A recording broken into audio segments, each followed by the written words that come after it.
Gracia y paz a vosotros, estimados hermanos, sean todos bienvenidos a esta reunión donde celebramos el Día del Señor, practicamos adoración de manera colectiva y quise probarlos un poco a ver cómo estaban, cómo reaccionaban en un rapto hipotético. Pero sí, están bien porque al menos un rapto parcial. Es decir. Bueno, hermanos, vamos a seguir predicando la empresa que estoy llevando adelante con respecto a la carta del apóstol Pablo a la iglesia en Roma. Así que tomen su Biblia y ábranla en el capítulo 6. Hoy vamos a estar en el versículo 12, 13 y 14. Tres versículos son la materia prima del presente sermón. Pero antes les comunico que doy gracias al Señor por estar con ustedes, pero también porque el Señor en su providencia y en su soberanía movió ciertos elementos históricos. La cuestión es que actualmente Dios me abrió una nueva puerta para estar trabajando con una nueva iglesia local en Osorno. Me voy a reservar el nombre por ahora. Ahí después en persona puede preguntarme a qué iglesia local me refiero. Pero el Señor abrió una puerta y por eso también estoy contento, porque también estoy dando un programa de panorámico de escatología. El Señor prospere esa empresa también. Estamos trabajando para el reino de Dios, ¿ya? Bien, tome su asiento, los que no están sentados, los que están sentados relájense, etcétera, etcétera. A ver, hace algunos meses hubo una polémica a nivel internacional en relación a las elecciones presidenciales que se efectuaron en el país de Venezuela. Todos están al tanto de eso y la gran mayoría de las naciones, en un consenso, dicen que no reconocen el actual gobierno de Nicolás Maduro en Venezuela por las razones sabidas por todos, porque no hubo garantías democráticas, hubo fraude electoral, etcétera. Se asocia a las autoridades de este gobierno, particularmente a Nicolás Maduro, con el narcotráfico. Venezuela tiene encima a Estados Unidos, todos sabemos lo que está pasando. Pero el punto es que Nicolás Maduro no es reconocido como presidente desde el punto de vista legítimo, ¿ya? Desde el punto de vista de una sana democracia, no es considerado un presidente legítimo.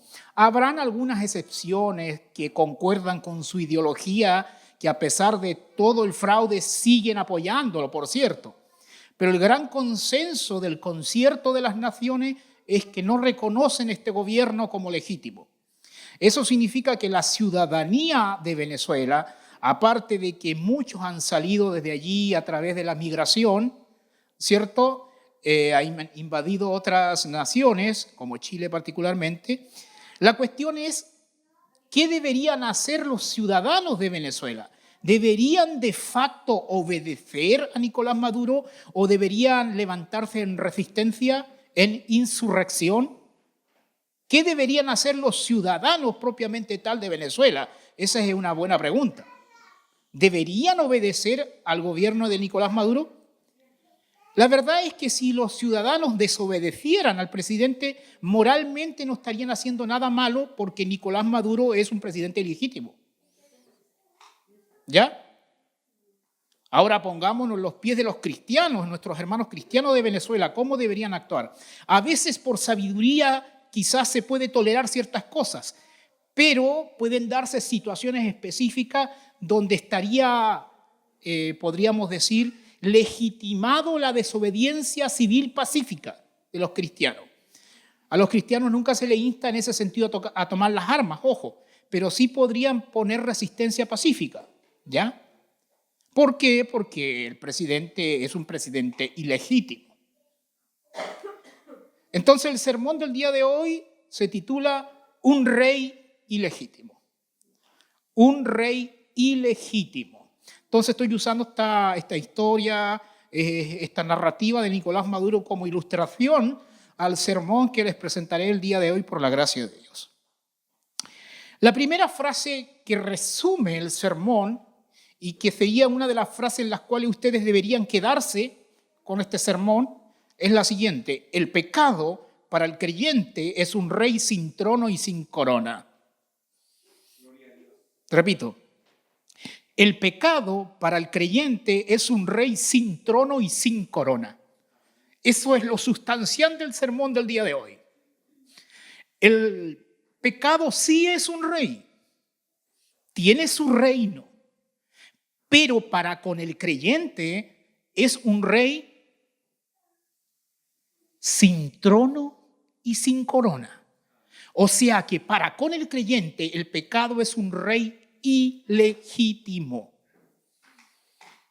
Tiene su reino. En el contexto del mundo incrédulo, ahí reina, ahí es rey.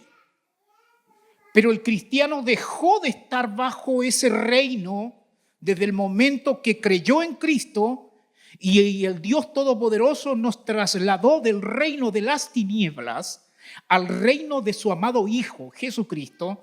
Nosotros como creyentes ya no estamos bajo ese paraguas del rey llamado pecado.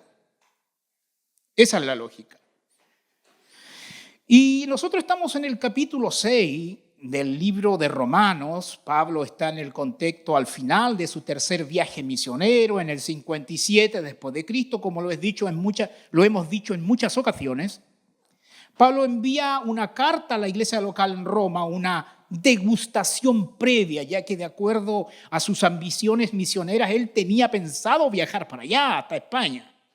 Pero envió una carta que hoy nosotros conocemos como la carta a la iglesia en Roma, carta que está compuesta de 16 capítulos. Nosotros hoy estamos en el capítulo 6, en el bloque epistolar donde Pablo nos está hablando de la doctrina de la santificación.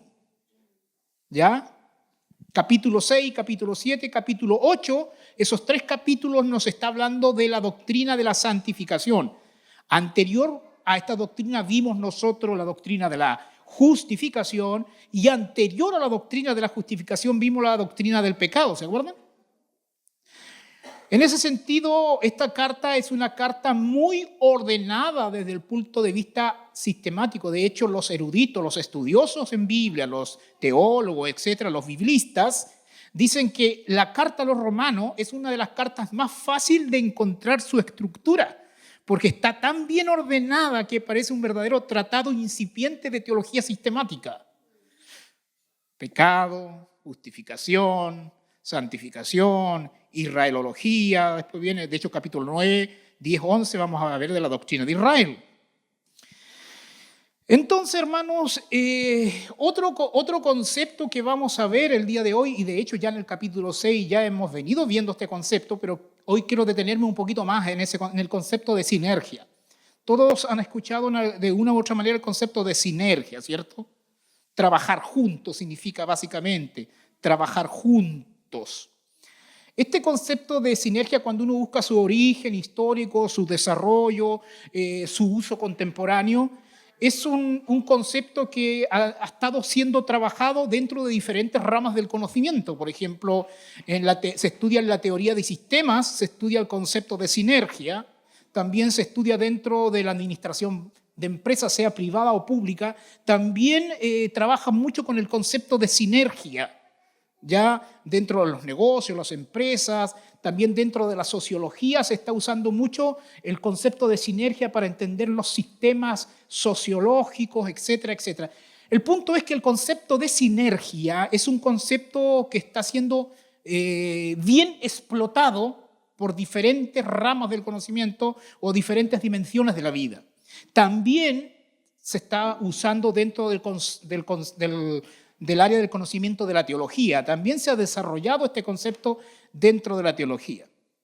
Y de hecho, en cuanto a la salvación per se del hombre, refiriéndonos a la doctrina de la justificación propiamente tal, hay 2 grandes sistemas que compiten en cuanto al concepto de salvación. De hecho, están los que dicen que la salvación es solamente monérgica, es decir, solamente Dios es el que de la A a la Z trabaja en la salvación. monérgicos, son las posiciones monérgicas. Por ejemplo, los calvinistas, los hipercalvinistas, todas estas ramas son monérgicas, ¿ya? Están las ramas más colectivistas, más arminianas, más de izquierda diría yo, pero no, eso yo no lo he dicho, no, bórrelo, que usan el concepto de sinergia en la salvación.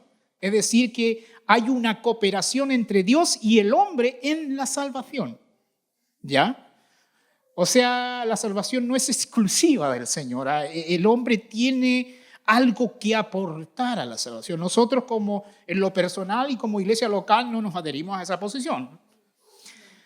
Sin embargo, aunque el concepto de sinergia no tiene nada que ver con la cuestión de la salvación, sí tiene que ver con la cuestión de la santificación.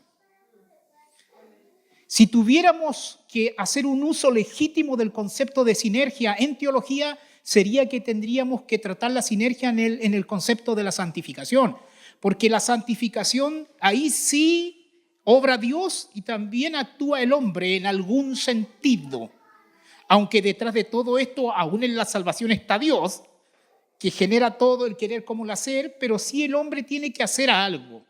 Entonces el concepto de sinergia calzaría dentro de la doctrina de la santificación. Y en este sentido quiero apelar a la definición que da el doctor Anthony Joquema en cuanto a santificación, que la encuentro muy buena. Dice: la santificación se puede definir como la operación del Espíritu Santo con la participación responsable del hombre, por medio de la cual el Espíritu renueva la naturaleza del hombre y lo hace capaz de vivir para la gloria de Dios. O sea, el hombre, en cuanto a la santificación, sí tiene que ponerse.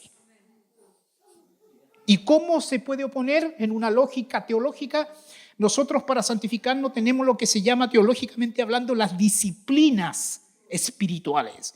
¿Y cuáles son las disciplinas espirituales personales? Tenemos la oración. La oración es una disciplina espiritual que nosotros debemos practicar. Es un recurso espiritual que el Señor nos ha dejado para trabajar en nuestra santificación. Tenemos que orar, y cuando no tenemos ganas de orar, debemos orar más. Y eso no es fácil, eso cuesta. Otra de las disciplinas espirituales es la lectura de la palabra, la devoción, el devocional de la palabra de Dios. Estudiar la palabra, leer, y cuando no tenemos ganas de leer más. ¿Ya? Y también tenemos el ayuno, también es una disciplina espiritual. Y si quisiéramos hablar de las disciplinas espirituales en un sentido más colectivo, el congregarnos también es una disciplina espiritual. Porque el estar en armonía con los hermanos, esto nos ayuda para frenar los apetitos carnales. Increíblemente, que el congregarnos nos ayuda para frenar en algún sentido nuestros apetitos pecaminosos que combaten contra nuestra alma. O sea, en ese sentido, usted me ayuda a hacer un freno a mí y yo debo ayudarle a hacer un freno a usted. Entonces, aquí en el capítulo 6 estamos viendo la doctrina de la santificación, y quiero recordar dos versículos de los sermones anteriores, el 6.6 y el 6.11. Leo.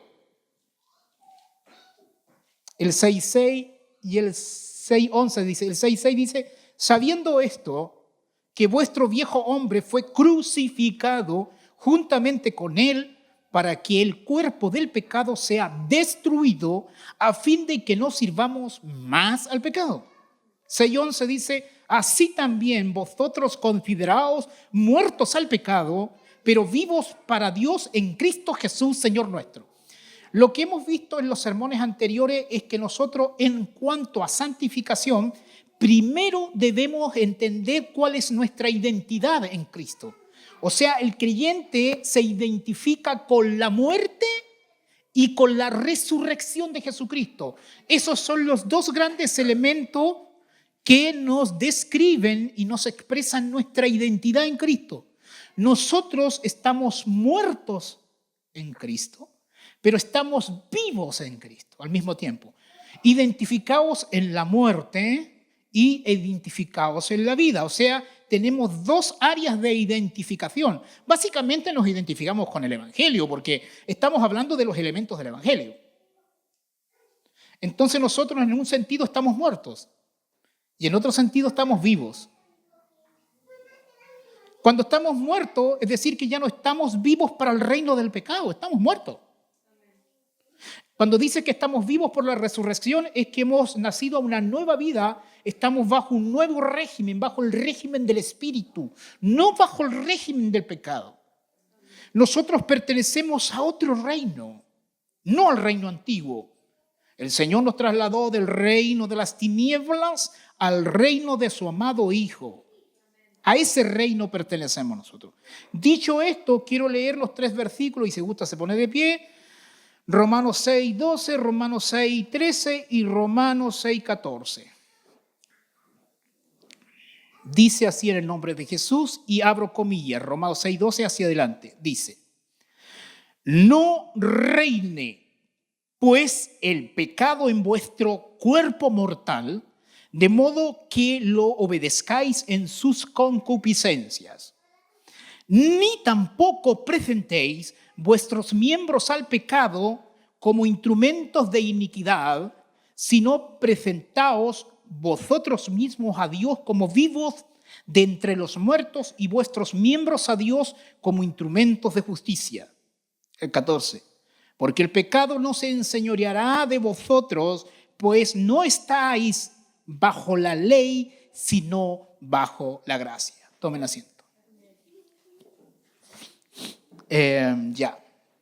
Vamos a ver 3 puntos, cada punto relacionado con cada uno de los versículos.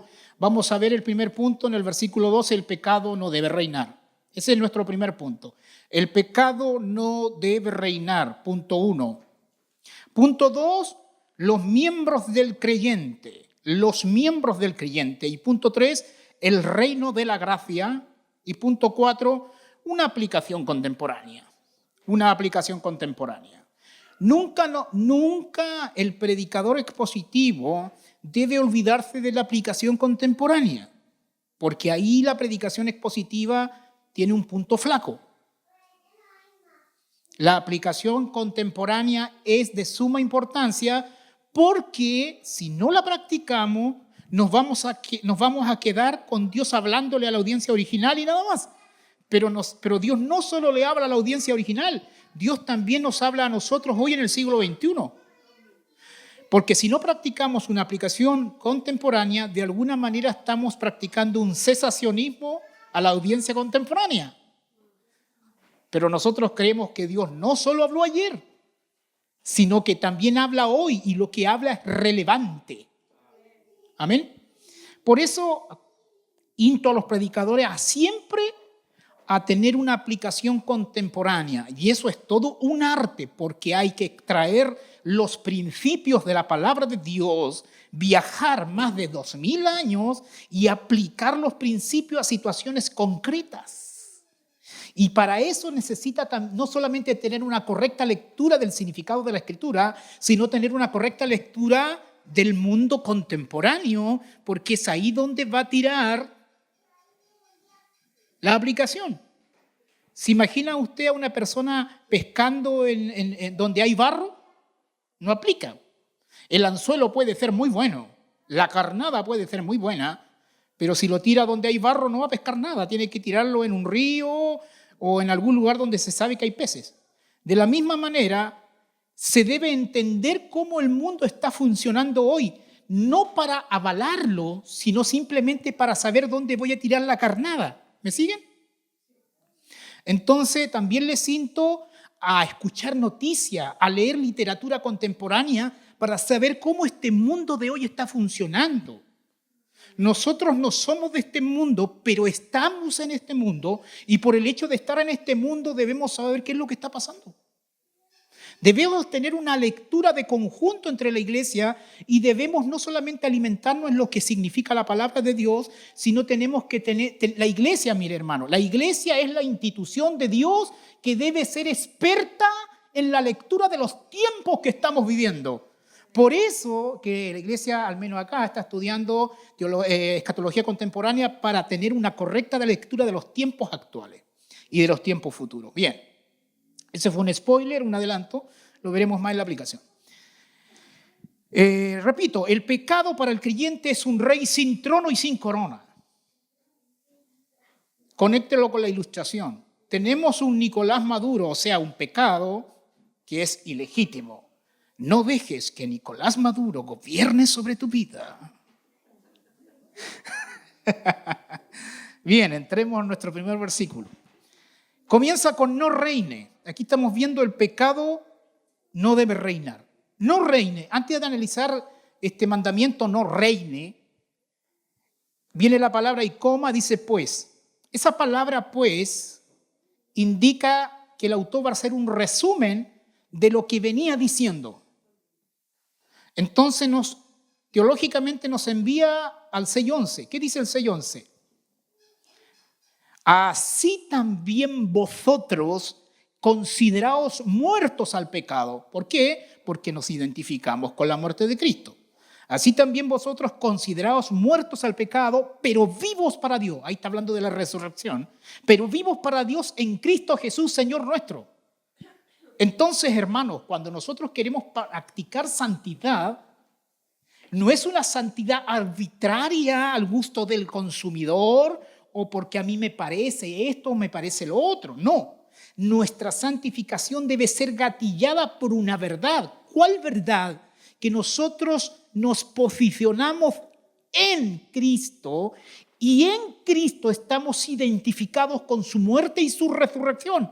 O sea, tú no puedes practicar verdadera santificación si no entiendes que debes identificarte con el Evangelio, con la cruz, con la obra de Cristo en la cruz. Entonces, en algún sentido, nosotros somos, si usamos lenguaje contemporáneo de manera limitada, obviamente, somos una especie de zombies. Los cristianos somos una especie de zombie.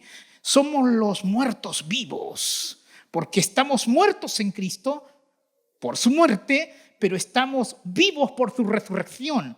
Entonces, desde el punto de vista positivo, no desde el punto de vista hollywoodense, nosotros somos zombies espirituales. Los incrédulos también son zombies, porque ellos están muertos, pero en otro sentido, en delitos y pecados. Y ellos están vivos para el pecado. Nosotros estamos muertos para el pecado, ellos están vivos para el pecado.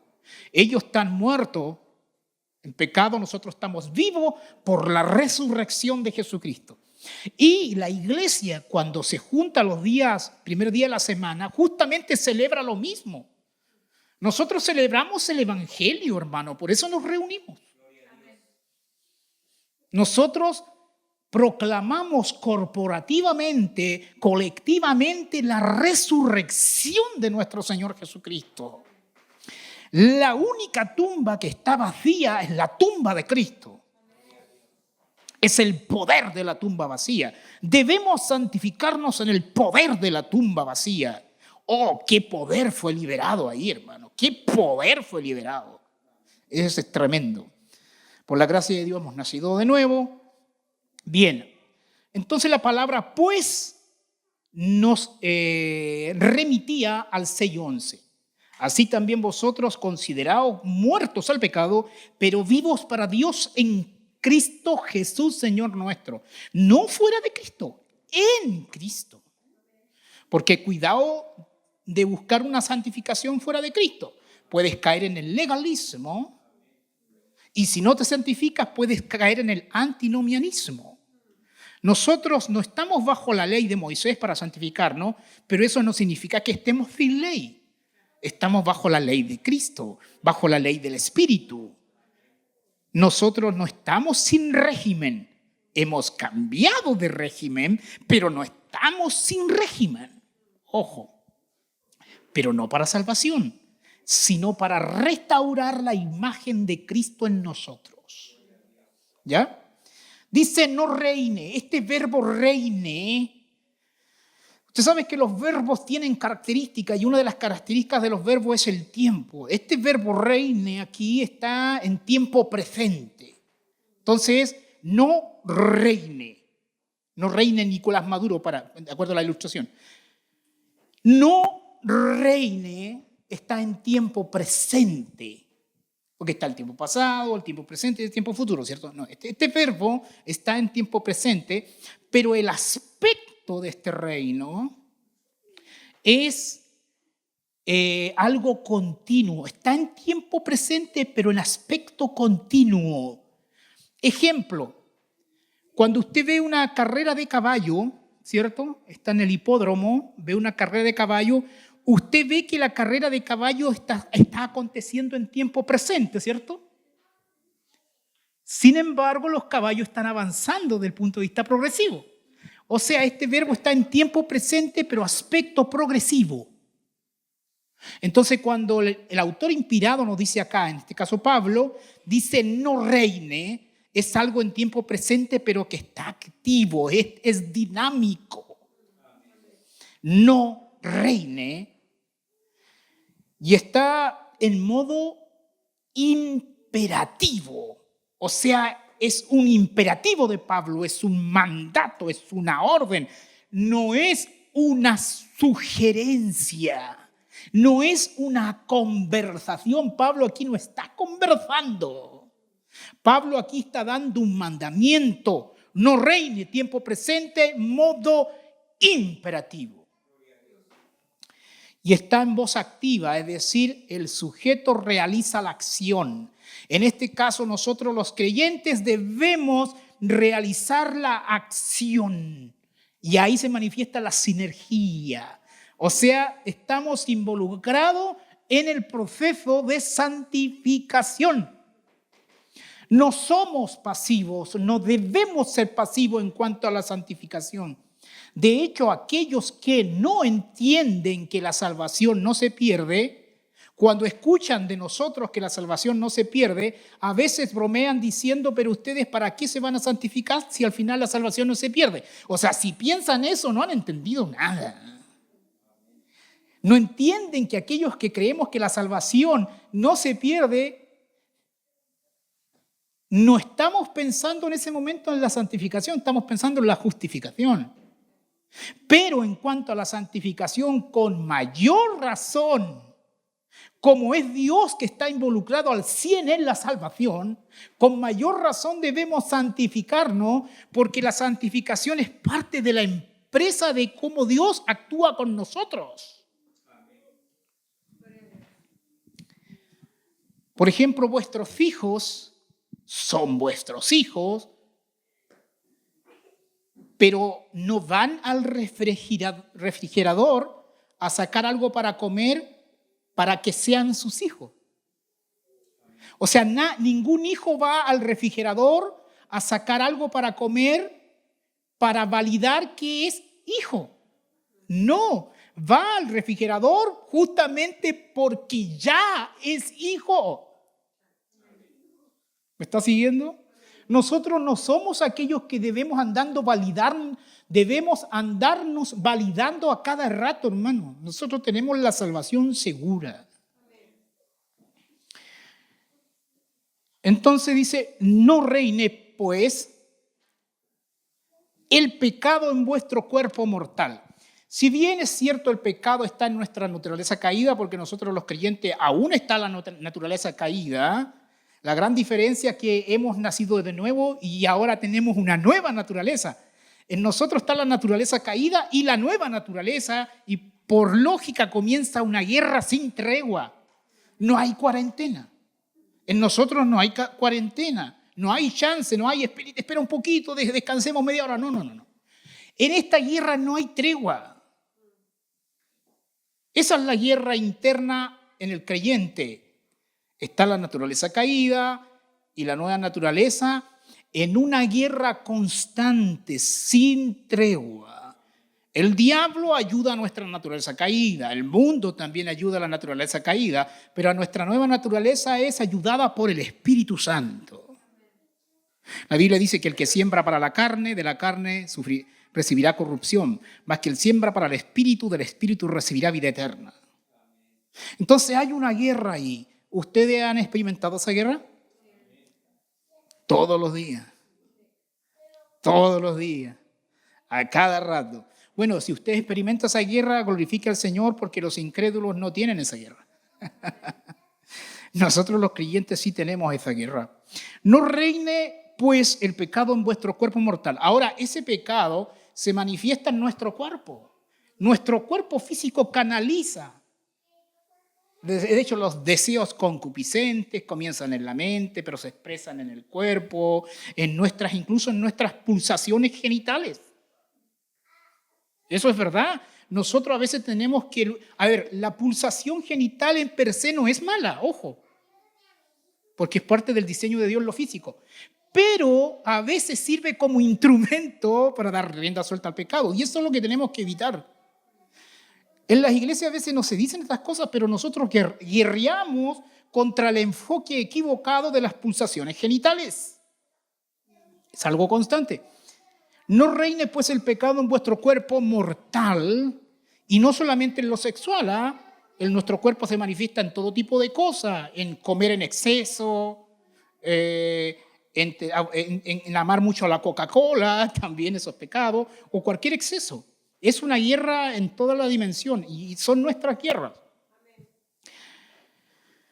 No reine pues el pecado en vuestros cuerpos, el cuerpo mortal, de modo que le obedezcáis en sus concupiscencias, sus deseos intensos. Esa es la idea. Ahora, no debería reinar porque hay una verdad objetiva. ¿Cuál? Es un rey ilegítimo. Por ejemplo, cuando nosotros no éramos salvos y éramos incrédulos, tenía lógica que le obedezcamos. Porque para nosotros en esa situación era un rey legítimo. Pero hoy no es un rey legítimo, hoy es un rey sin corona y sin trono. Sin embargo, sigue peleando, sigue haciéndonos la lucha. De modo que lo obedezcáis en su concupiscencia. Y no solamente nos hace la lucha en el contexto de la iglesia, hermanos, sino nos hace la lucha en todos los contextos. En el contexto personal, cuando estamos solos, en el contexto familiar, en el contexto del trabajo, en el contexto de la escuela, del estudio.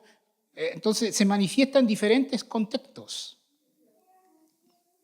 Ese sería nuestro primer punto. Entonces, ahí en nuestro primer punto tenemos un imperativo.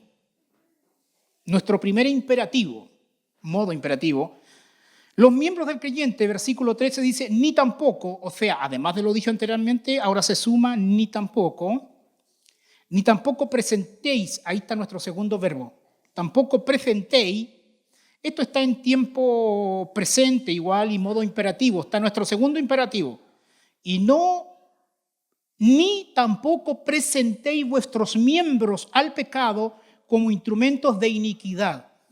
Y aquí la televisión o TikTok, las diferentes redes sociales, si bien es cierto, estos medios digitales contemporáneos no son pecado per se, sí Satanás los usa. ¿Por qué? Porque usted puede estar mirando TikTok, puros chistes ya, entre comillas, que te ríes aquí, te ríes allá, y de repente salen imágenes que no deberíamos cultivar. ¿Sí o no? Porque esas imágenes estimulan a veces nuestro pecado, nuestra naturaleza caída, estimulan. Ahora tampoco vamos a ser tan graves de que porque pasó una imagen, tiramos el celular lejos, no.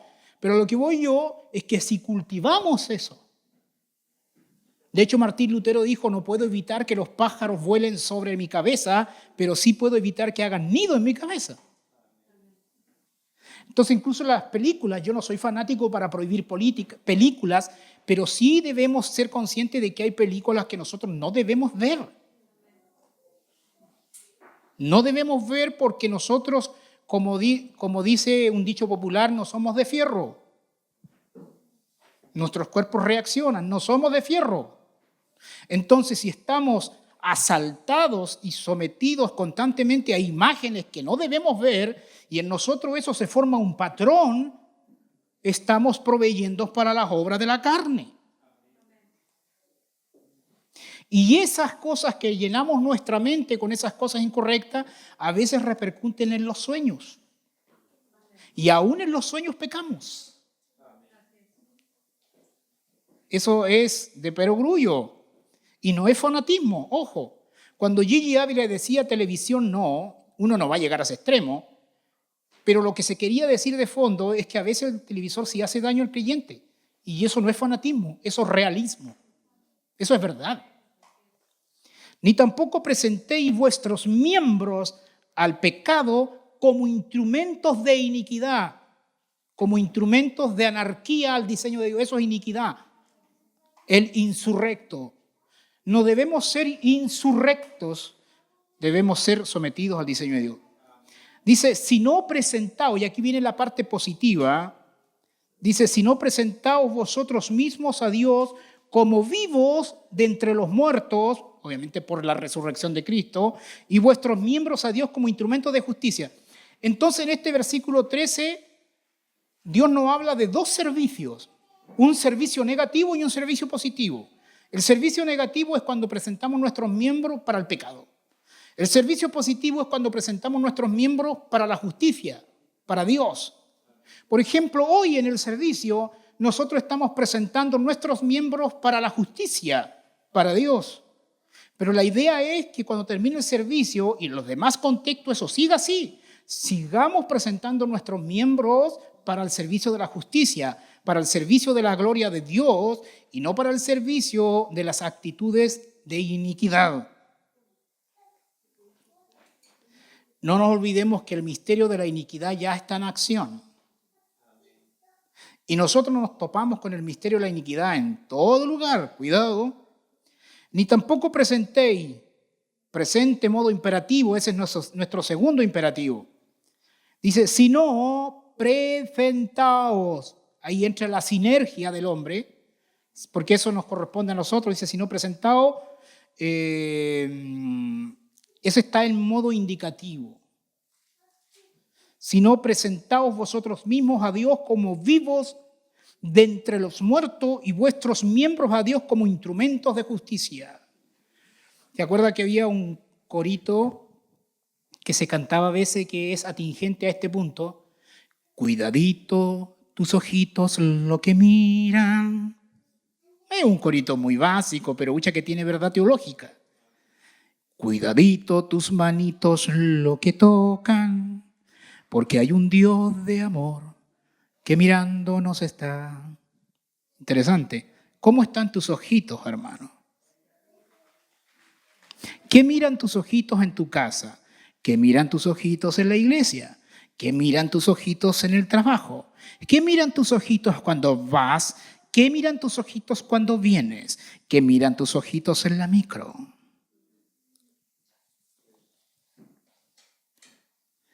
Que nuestros sentidos y nuestros miembros, por la gracia de Dios, estén al servicio de la justicia.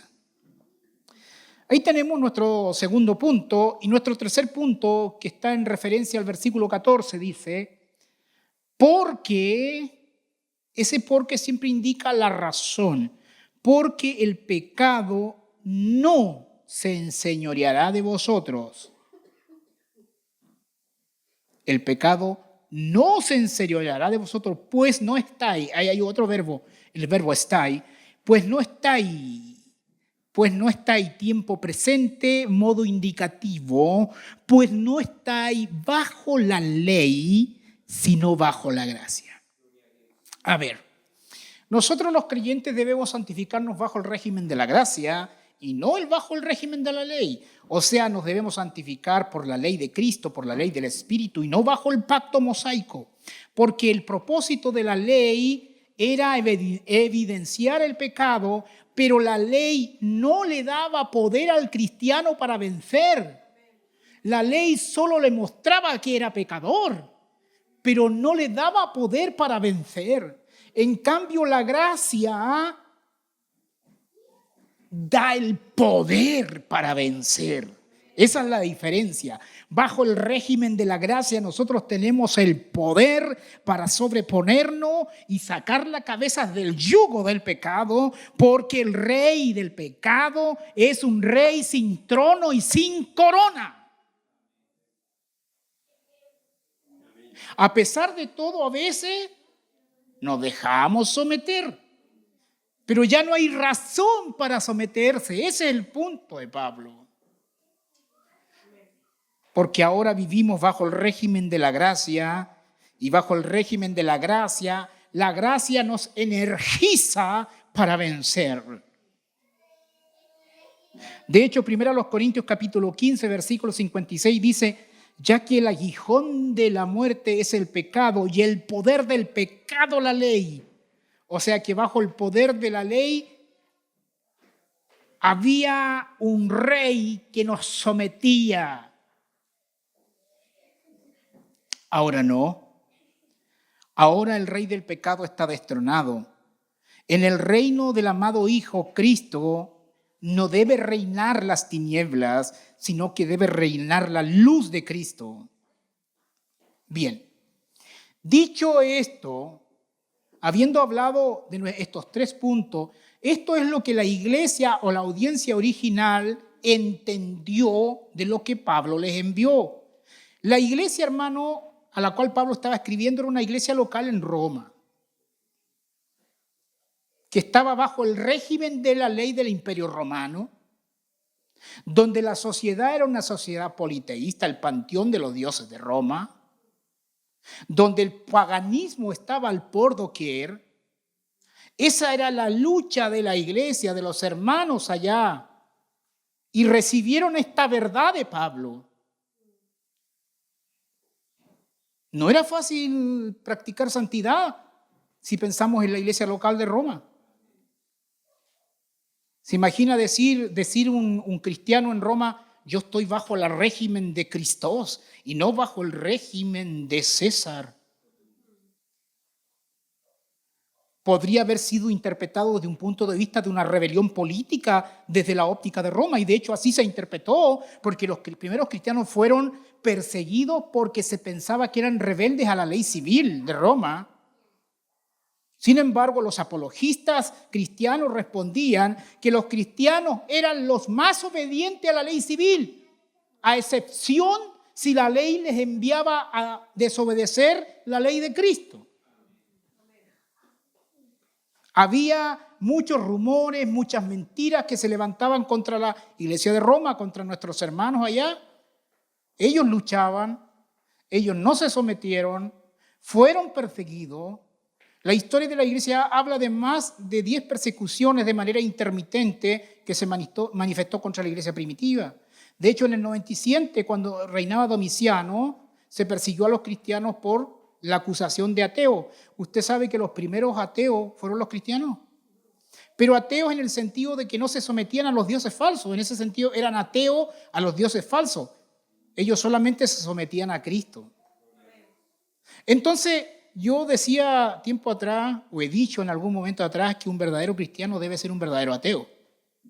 Para que seas un verdadero cristiano debe ser un verdadero ateo, pero ateo en el sentido de renunciar a todos los dioses falsos. Pero renunciar a todos los dioses falsos paga un precio. Para la salvación no tenemos un precio que pagar, pero en la santificación sí. A veces tenemos que ser perseguidos, tenemos que recibir la burla, tenemos que ser llamados los fanáticos del mundo, tenemos que ser llamados los ignorantes del mundo. Tenemos que sufrir todas esas cosas. ¿Estás dispuesto a ser considerado la escoria del mundo? ¿Sabía usted que los apóstoles fueron considerados la escoria del mundo? Pero aunque hayan sido considerados la escoria del mundo, ¿qué pensaba el mundo de los apóstoles? ¿Cuál era el testimonio que el mundo pagano tenía de los apóstoles? Era este: acá han venido otra vez estos que trastornan al mundo entero. ¿Está la iglesia trastornando el mundo entero? Estamos al debe. La iglesia contemporánea está al debe, porque la iglesia contemporánea se acostumbró al avance de la tecnología, estamos cómodos en diferentes áreas, no hemos vuelto algo ecuménico, no estoy hablando específicamente de aquí, estoy hablando de en general. Se ha vuelto una iglesia demasiado sabia en el sentido incorrecto. Se ha vuelto una iglesia muy comprensiva, una iglesia que se adapta al clima cultural, al espíritu de la época, una iglesia que quiere hacer amistad con el mundo. Eso es el diagnóstico que podríamos dar de la iglesia. La iglesia se ha vuelto nominal. La iglesia se ha vuelto solamente una iglesia que hace profesión de fe, pero no posee la fe. No solamente debemos decir que creemos, debemos ser poseedores de la fe en el sentido de que la fe es un don de Dios. Y debemos actuar en consecuencia a la fe. Hoy en día, hermanos, reclamamos por todo. Que si el culto en la mañana, no, que hace mucho frío. Que si el culto a las 12, no tengo que almorzar. Si el culto en la tarde, no es muy tarde. Nos hemos vuelto cabros chicos y básicos. ¿Se imagina la iglesia primitiva peleando por esas estupideces? Hermanos, si el 99% de la iglesia local quiere culto a las 11 y yo quiero culto en la tarde, ¿por qué tienen que obedecerme a mí? Si hay un 99% que quiere algo distinto. 2 más 2 son 4. Hola.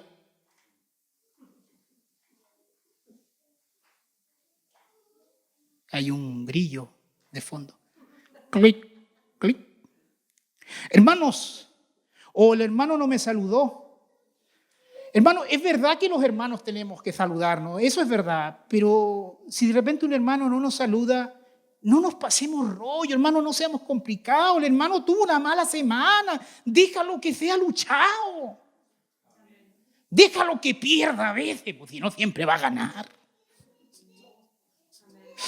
¿Entiendes? No tenemos que, o de repente hay hermanos que tienen un estado de ánimo estable, ¿sí o no? Pero y de repente uno lo ve que está chuteando para el otro equipo. No lo peleemos, por hermano. Déjalo perder, déjalo que pierda también, po. Ayúdalo nomás, algo raro tendrá. No empiece al tiro con los diagnósticos, este es bipolar, porque uno se pone doctor al tiro, po. No, este es bipolar. Tranquilo, hermano. Come on. Entonces, ¿se imagina la iglesia en Roma? Ahí la iglesia en Roma luchaba por su contexto.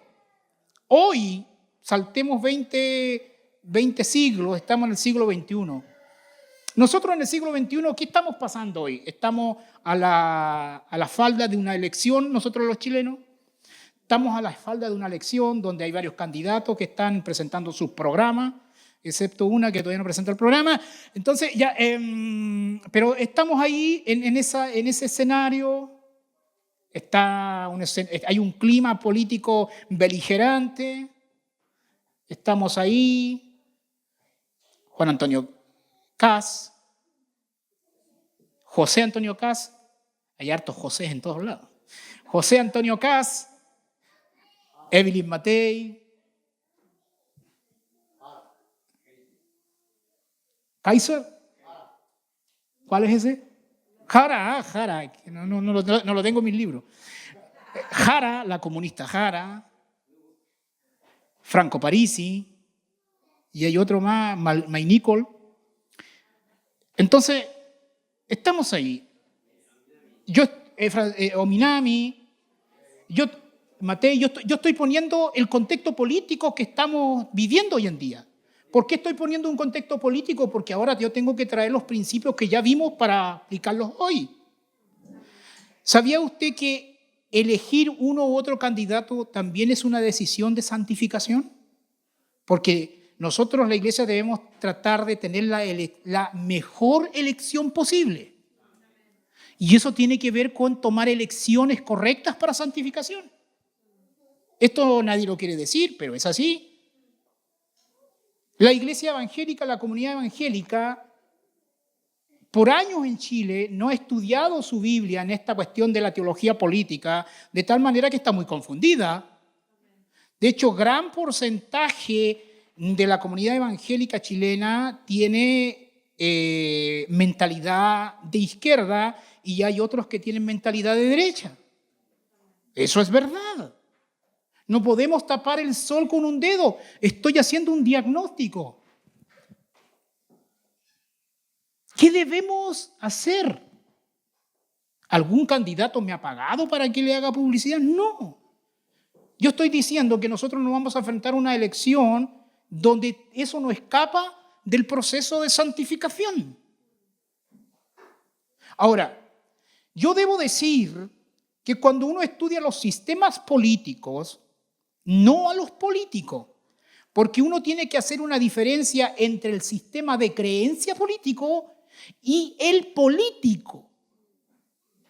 Primero tiene que hacer esa distinción. Por supuesto que hay una relación estrecha entre el sistema político y el político, pero tiene que hacer esa distinción. ¿Por qué? Porque cuando usted va a votar en esta elección o las otras que vengan, usted tiene que preguntarse cuál es el sistema de pensamiento que está detrás del candidato. No del candidato, porque el candidato de por sí puede ser buena onda, puede tener risitas lindas, puede tener ojitos de gatito, ¿me entiende? Pero no, eso sáquelo de delante. ¿Cuál es el sistema de creencia que hay detrás? ¿Usted ha estudiado, por ejemplo, el liberalismo? ¿Ha estudiado el comunismo, el marxismo? ¿Ha estudiado el conservadurismo? ¿Ha estudiado la ideología de la democracia cristiana? Porque hay sistemas de pensamiento detrás de esto.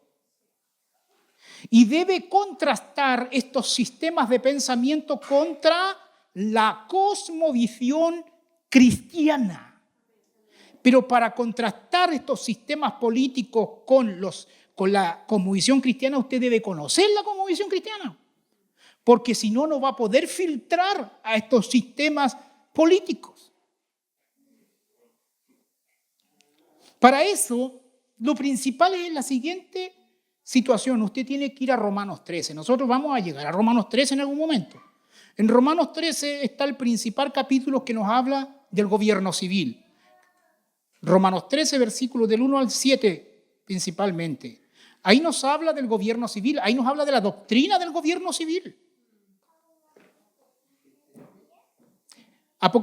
Romanos capítulo 13, versículo del 1 al 7. Entonces, el Estado o el gobierno civil. ¿Cuál es el rol del gobierno civil? No estoy hablando de lo que piensa la derecha ni lo que piensa la izquierda, estoy hablando de lo que la Biblia revela.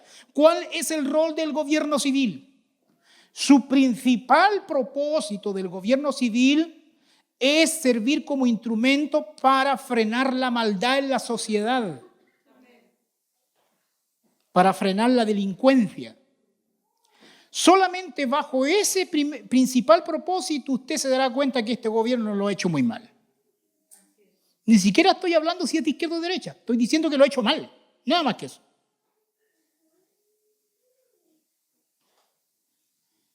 Entonces, la pregunta es la siguiente: ¿qué sistema político que está detrás de los políticos actuales que están presentándose para las elecciones, cuál sistema, no siendo perfecto, ojo, cuál sistema es el que más se ajusta a promover un gobierno que frene la maldad en la sociedad? Esa es la pregunta que usted debe hacerse. Y la respuesta es Johannes Kaiser, que no le voy a dar más vuelta.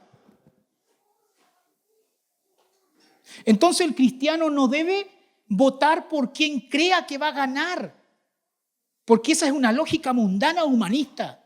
Yo no voto por el que creo que va a ganar. Yo voto por el que tiene un sistema de pensamiento, aunque no sea perfecto, entre comillas, es el más compatible con la cosmovisión cristiana. De ahí de quien salga soberanía de Dios, Dios verá. Pero yo debo ser consecuente dentro de lo posible con mi cosmovisión cristiana. bajo esa lógica, yo pienso que un cristiano que conoce su cosmovisión cristiana no debería votar por Janet Jara. ¿Por qué? No porque le caiga mal Janet Jara, sino porque el sistema de pensamiento que está detrás y que ella dice no representar porque lo está usando solamente como estrategia, pero es el sistema comunista, hermano, el sistema comunista o marxismo no es un sistema político más. El sistema político marxista es anticristianismo. De por sí, cuando usted estudia su doctrina, de hecho, yo varias veces me he presentado, cuando algunas veces me preguntan, Freddy, ¿tú por qué no votas por alguien de izquierda o directamente un comunista? Yo le digo, no tiene que ver con el comunista, sino que tiene que ver con el sistema de pensamiento. Mira, le digo yo.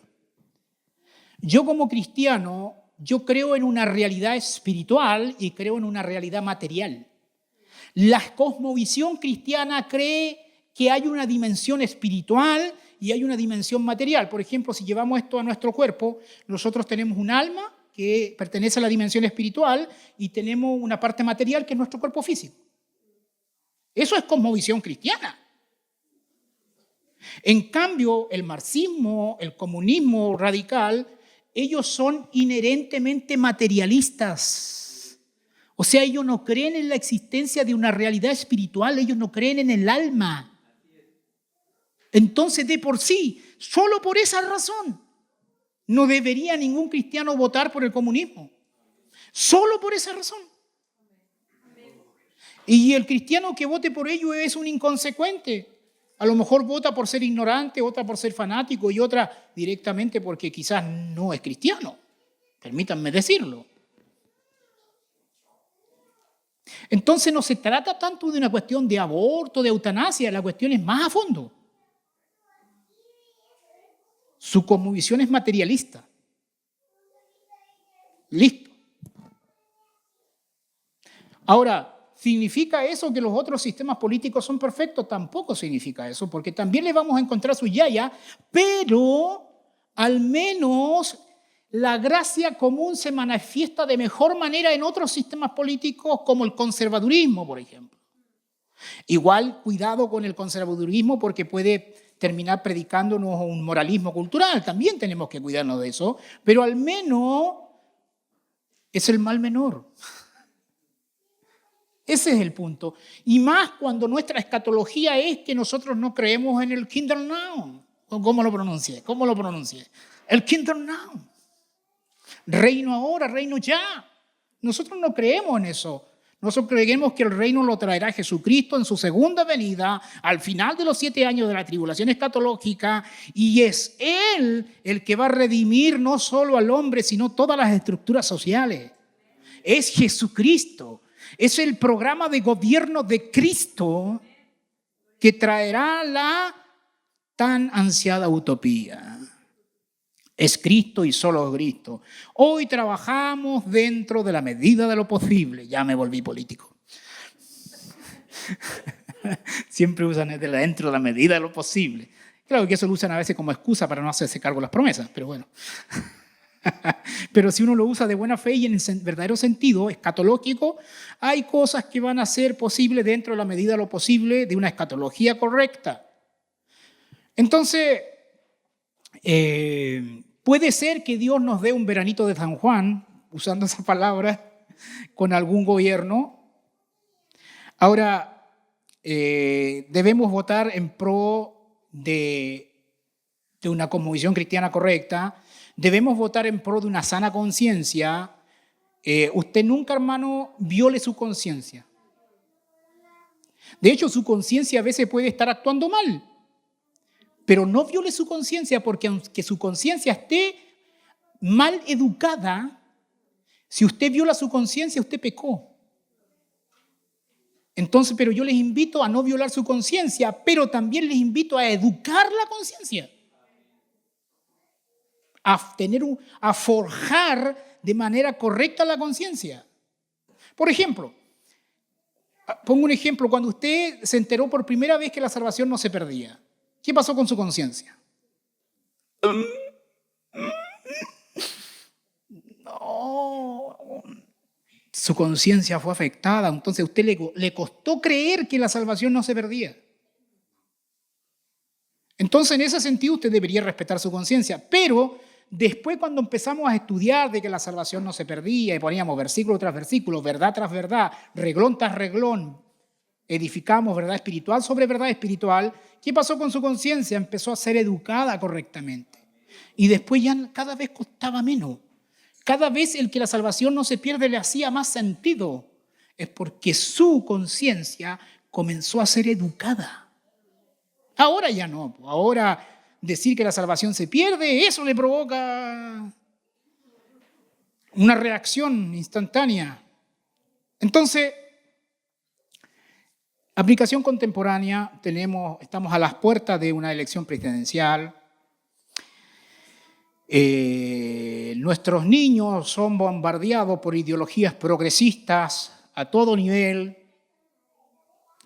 La Biblia en Filipenses 1:6 dice, estando persuadido de esto, que el que comenzó en vosotros la buena obra la perfeccionará hasta el día de Jesucristo.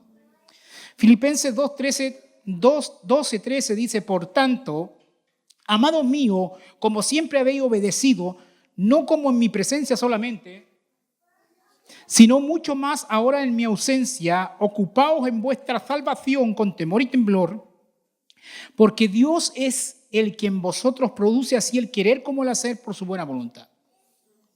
Hay sinergia ahí, pero ese querer lo puso Dios, ese hacer lo puso Dios. Pero hay algo que nosotros tenemos que hacer. La empresa de la santificación es una empresa sinérgica. La empresa de la salvación es monérgica.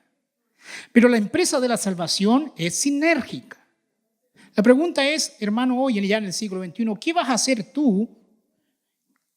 ¿Con qué te vas a poner para con la empresa de santificación? ¿Con qué te vas a poner? ¿Cómo tú diriges tu día? ¿Cómo organizas tu semana? Porque uno tiene que organizar su semana. En cuanto a las disciplinas espirituales, uno tiene que organizar su semana. Quizás en la semana a veces fallará, quizás sí, pero tiene que organizar la semana. ¿Usted estudia la Biblia simplemente cuando se le viene la tincada de estudiarla? ¿O la estudia de manera disciplinada? Lo correcto debería ser de manera disciplinada. Por ejemplo, ¿qué hace usted un lunes en la mañana? Ustedes, algunos hacen clase, otros trabajan en otra cosa, pero ¿qué hace aparte de eso?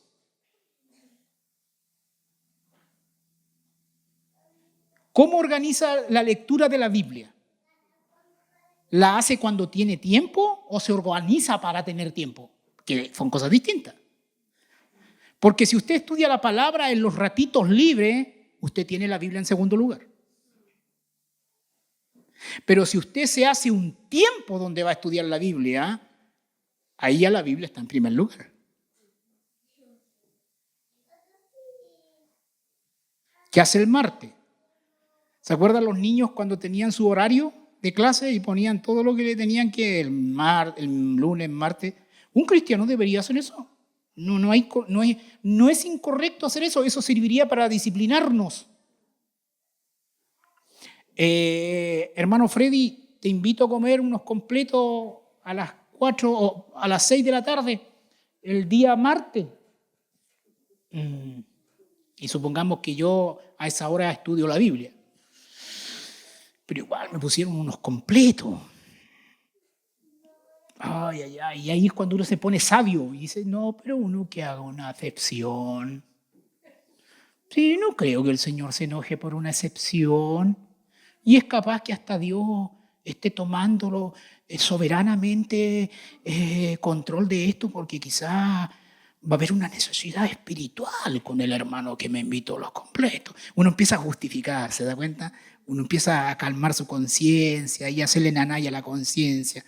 Pero a la conciencia le dicen, pero Freddy, tú tienes un compromiso con el Señor, tienes que estudiar la Biblia a las 6 de la tarde. ¿Qué pasa? ¿Quién debe ceder? Lo correcto en estricto rigor es que usted cumpla sus compromisos previamente asumidos. Por último, podrá decirle al hermano mañana o pasado, no sé. Pero la idea es no perdérselos completos. La cuestión, ese es el punto, hermano. Yo estoy dando detalles, cosas puntuales. Por ejemplo, la mamá que se queda sola en la cocina y el marido va a trabajar y la mamá tiene toda la mañana, por lo general las mamás tienen, las dueñas de hogar tienen las mañanas ahí que hacer sus cosas, haciendo la comida, el aseo. ¿Cómo organiza su mañana? Escuchando alguna predicación, leyendo algún libro, la Biblia. Tiene que haber una organización. ¿Cómo se organizan los devocionales familiares ya como conjunto de familia? O lo que se llama el servicio familiar. Pueden haber servicios familiares, entre la familia y servicios cortitos o devocionales cortitos de familia. Obviamente no es una ordenanza del Señor, pero tampoco está mal, porque uno puede cultivar eso en el contexto de la familia, porque sirve no solamente para crecimiento espiritual, sino para comunión de la misma familia.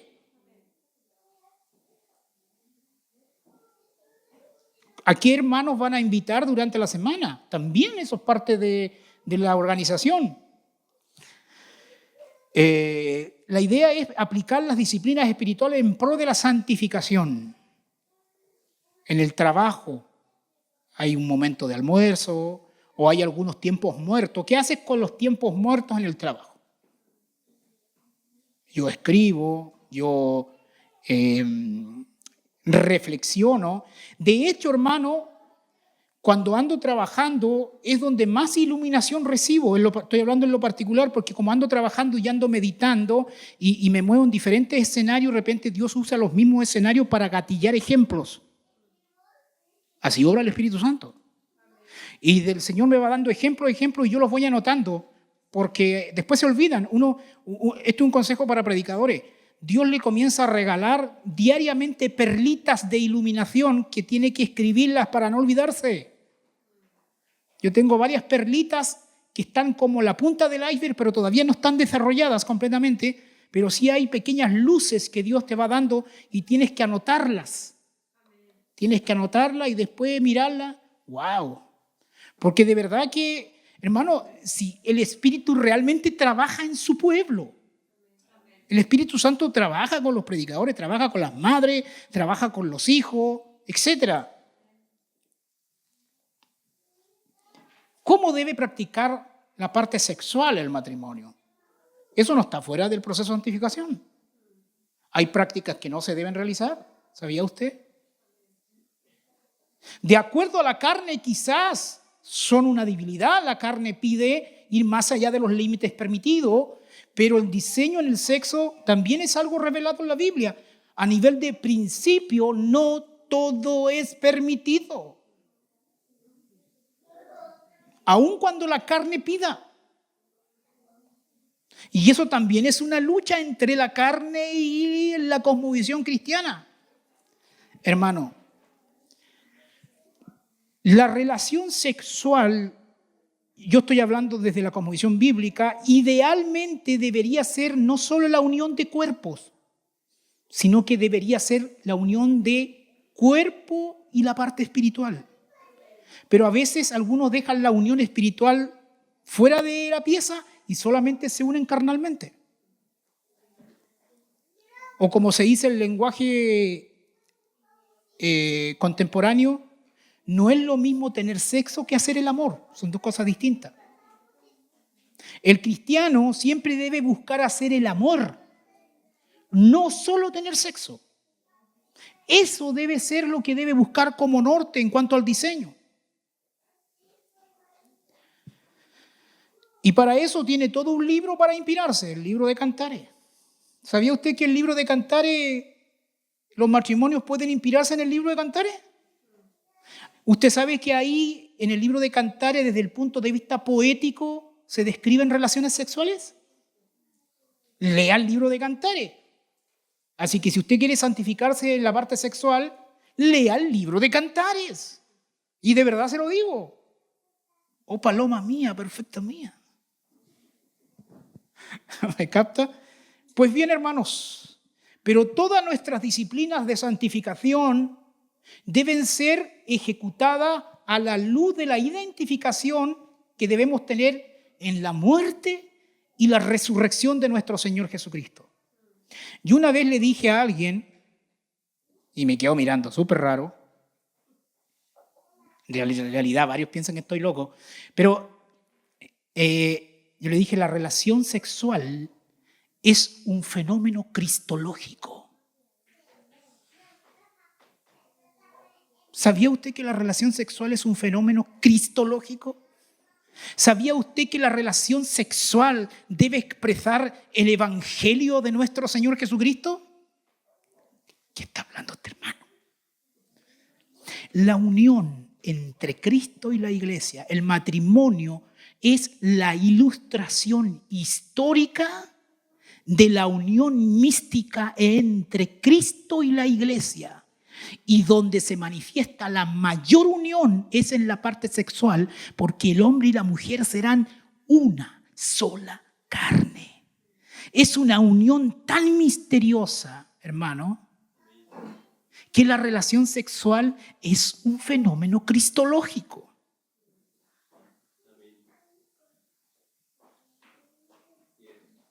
Así que la próxima vez que usted practique una relación sexual, tiene que poner en la puerta de su cuarto doctrina cristológica. Porque la verdad es así, usted debe honrar a Cristo aún en el lecho de la cama. ¿Cuántos honran a Cristo en el lecho de la cama? Es fácil honrar a Cristo en la iglesia local, pero ¿cuántos honran a Cristo en el culto que debe desarrollarse dentro del cuarto matrimonial? ¿Nos estamos preparando para una conferencia matrimonial o no? Así que hay que empezar a masticar estas doctrinas. ¿Cómo dice? Está en ayuno el hermano. Bien, bien. Está en continencia, en proceso de continencia el hermano. Bueno, también Dios providencialmente usa eso. Ahora, hermanos, hoy el Señor nos habla a nosotros como iglesia local en Yanquihue. ¿Qué vas a hacer con la comprensión de esta doctrina que has aprendido hoy? ¿Cómo vas a llevarlo? ¿Cómo la vas a implementar? ¿Cómo la vas a materializar en tu vida? ¿Cómo la voy a materializar yo como soltero? ¿Cómo la va a materializar la viuda, el viudo? ¿Cómo lo va a materializar? La palabra de Dios es práctica. ¿Cómo vamos a aterrizar esta doctrina a nuestras vivencias, vivendi de la semana? Cuando nuestros jefes nos piden cosas que no debemos hacer, ¿cómo lo vamos a hacer? Cuando nuestros contextos laborales apuntan y conspiran para que nosotros desobedezcamos la verdad de Dios, ¿cómo lo vamos a hacer? El otro día, por ejemplo, yo iba a la micro, o en realidad casi siempre voy a la micro, y siempre en ese momento de la micro está la cuestión de que ¿das el asiento o no das el asiento? Yo siempre doy el asiento, por educación, qué sé yo, y porque así me criaron. Pero uno ve hoy en día que los estudiantes casi no dan el asiento. Y a veces igual uno es tentado, a veces cuando uno está sentado, yo lo tomo así, por ejemplo, estoy sentado. Yo me busco la última asiento en la micro para que tenga menos chance o menos posibilidad de que dar el asiento. Entonces, me ubico en la última asiento y de repente empiezo. Ahí subió una mujer. Y empiezo, ¿qué edad tiene? Porque yo las calculo por la edad, si es que le doy el asiento o no. No, sí me parece que es joven. No, ya necesita que le dé el asiento. Y cuando estoy entre la lucha de qué es o no es, de repente estoy tentado a no practicar santidad. ¿Y cuál es la evasiva que uso para no practicar santidad? Me hago el dormido. Hermano, cuestiones tan prácticas. Uno puede practicar santidad. ¿Cómo actuamos? Siempre actuemos con limpia conciencia, nunca en contra de nuestra conciencia. Eso es algo saludable, es un principio saludable. No violar la conciencia. Gracias y paz a vosotros. Hasta aquí queda la exposición del día de hoy.